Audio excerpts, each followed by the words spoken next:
¿Qué tal, gente? ¿Cómo estamos?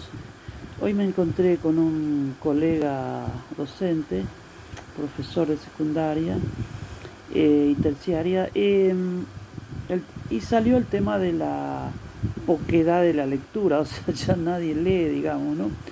Y es un tema alarmante porque los indicadores de eficiencia interna en las escuelas, yo cuando era director, me acuerdo, el porcentaje de aprobados en literatura, y es fundamental, ¿no es cierto? Porque los porcentajes son por debajo del 50%, es decir que ñácate, estamos complicados.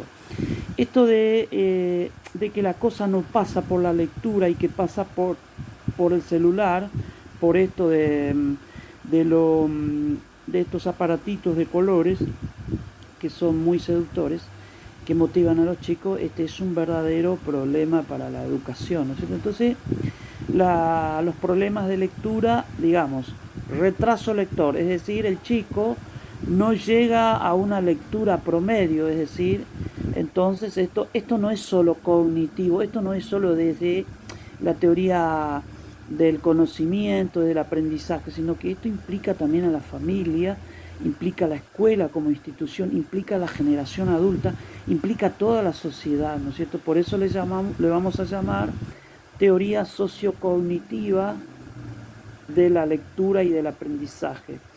Porque, ¿qué sucede? Amerita una reflexión de tipo social también. Nosotros pasamos de una sociedad libresca, la modernidad es eso, es la era de los libros, el saber, la verdad, el bosón de Higgs, para decirlo así, estaba en los libros. Entonces, cuando vos te encontrabas con alguien, me acuerdo, yo era joven en esa época, ¿te imaginas?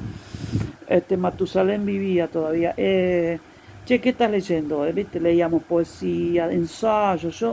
Yo era el atípico, el asperger del grupo, entonces me leía ensayos, ¿viste? Me leía Bertrand Russell, ¿te imaginas? A los 12 años había leído Erich Fromm, El arte de amar, es increíble, ¿no?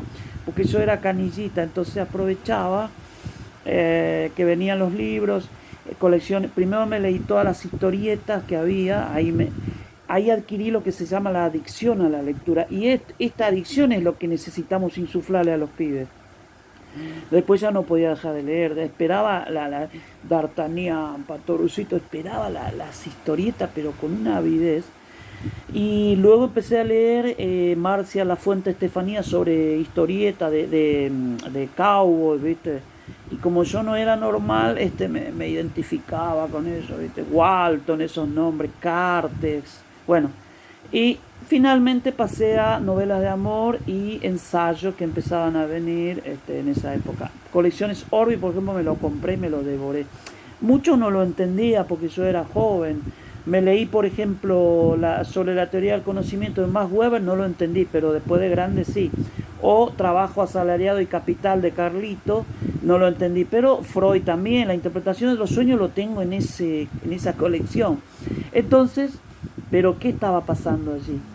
Son precursores, son los inclusores cognitivos. Es decir, esa lectura supuestamente pueril, estaba prefigurando lo que vendría después, porque estaba haciendo el capital simbólico, el capital léxico se podía decir, vamos a innovar este término, es decir, el vocabulario se me estaba nutriendo, que esos son los requisitos para una lectura, y acá vamos a poner el foco de que nadie lee en la sociedad postmoderna.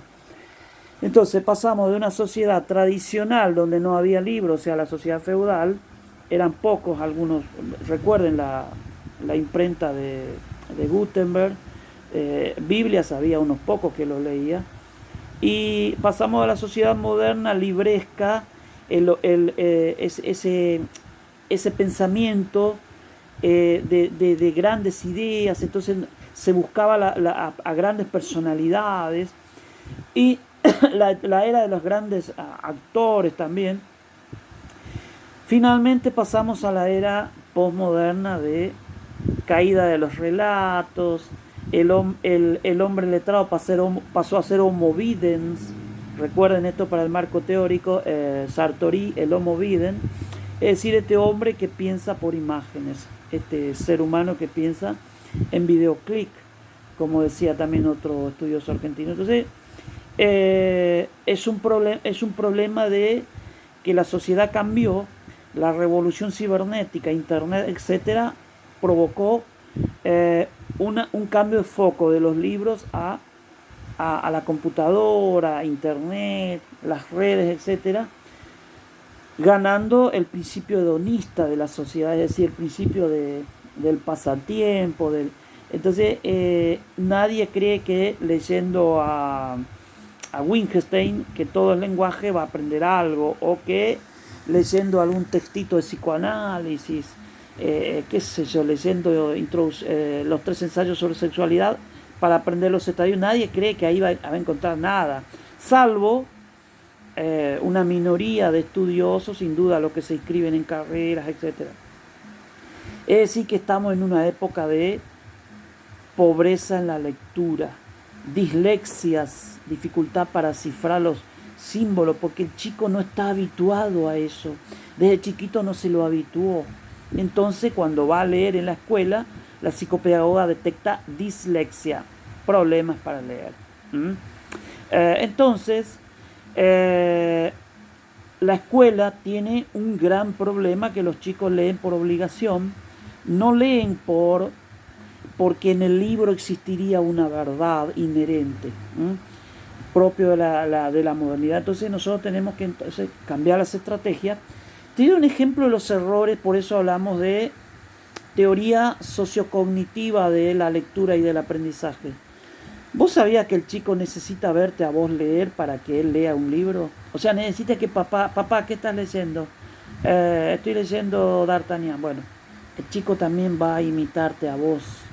Eso es elemental, papá, mamá, profesor.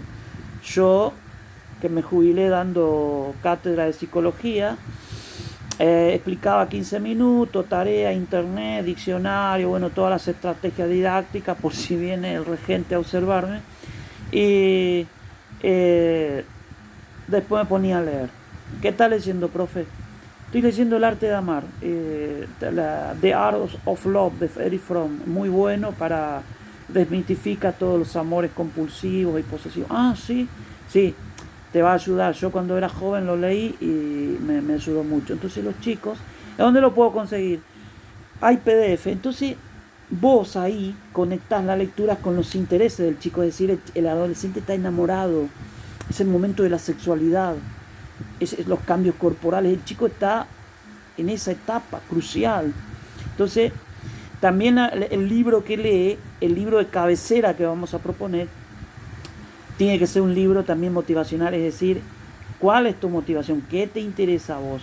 Entonces, ¿qué libro vas a leer vos? Bueno, hacemos un informe, léelo, te voy a dar un espacio para que lo presente, hace un corto. Mis alumnos hacían cortos del librito que leían, como un resumen final. Entonces traían cosas para compartir, digamos. Entonces, esta lectura grupal, teníamos la bibliotequita del aula, que después se hizo también en algunas escuelas, la biblioteca personal, es decir, tu biblioteca,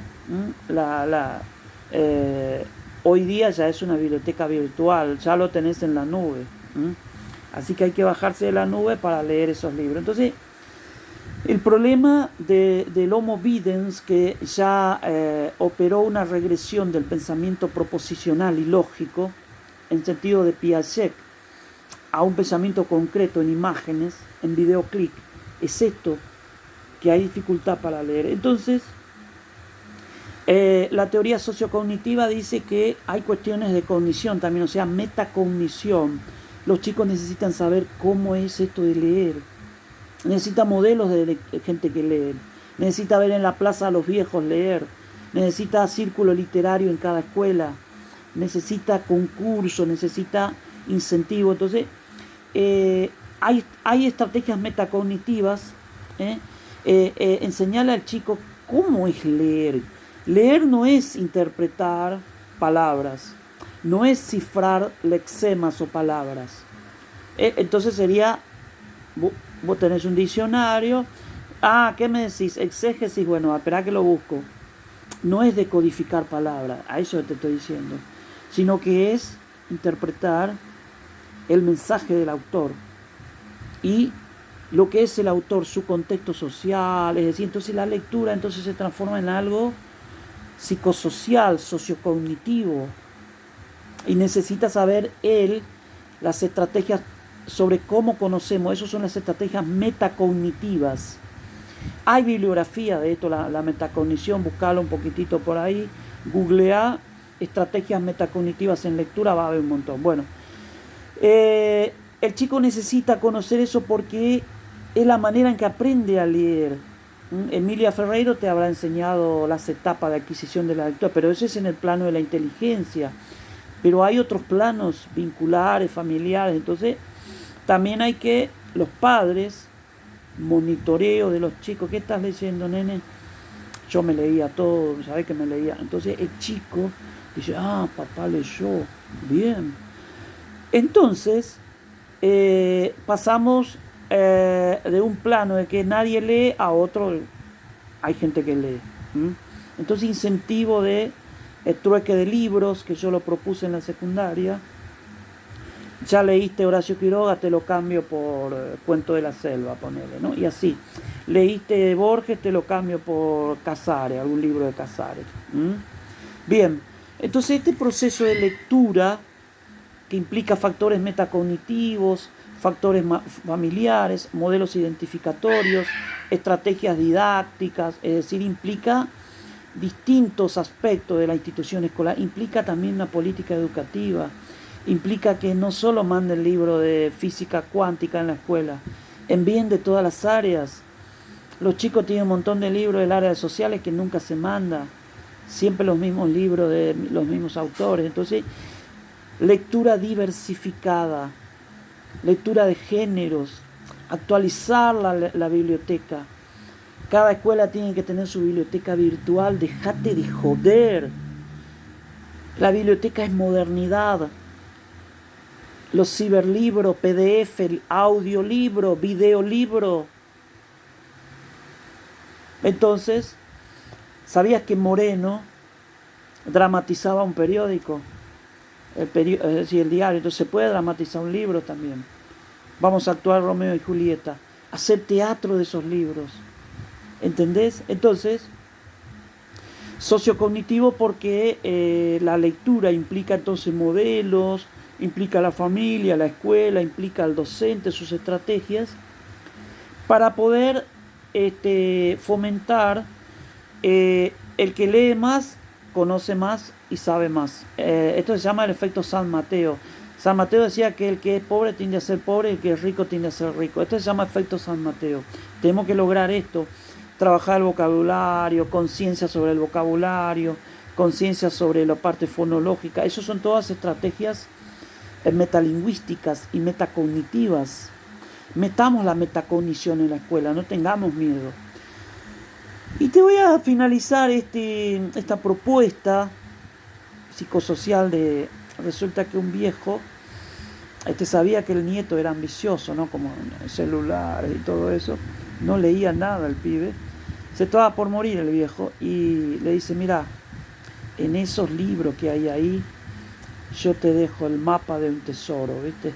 Como Legrand, el del escarabajo de oro de Edgar Allan Poe. Y en serio, abuelo, sí, buscalo, está en criptología, es decir, en criptonemas, son símbolos, o sea, es un código secreto, tenés que encontrar cada código e ir armando el mapa. En cada libro por ahí encontrás algo, por ahí no encontrás.